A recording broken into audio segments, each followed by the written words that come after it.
Dzień dobry, assalamu alaikum, ciao, konnichiwa, bonjour, Allah, good morning, good morning, good morning. Yes, Ken at 10 on a Saturday, who knew? It never happens, does it?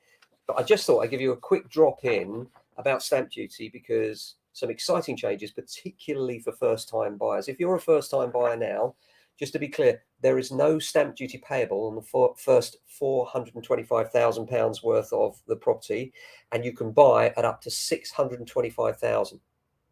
So the first 425,000 is stamp duty free for you.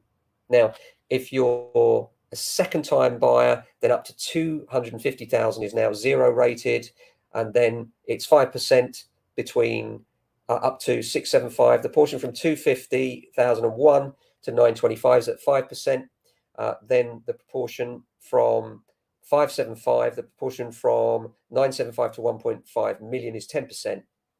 And that's all we need to know really on our lot. But the most important thing is that as a first-time buyer, there is a zero stamp duty to pay now up to the first 425,000, which is a massive change for first-time buyers and great news.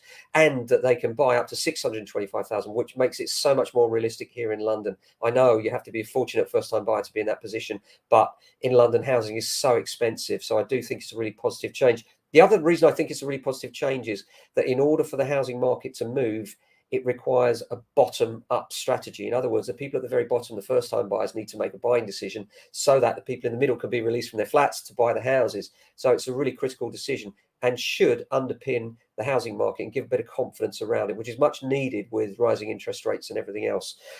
So yeah, good news. Now stamp duty is zero rated up to 250,000 for all of us, but for first-time buyers, there's nothing to pay up to 425,000, provided that you're buying under 625,000. I hope that's clear. And as far as today's concerned, busy day with valuations. Hope you have a great weekend. We'll be back on Monday with the usual Ken at 10. Until then, look after yourselves and if you can, your family and friends. Ciao.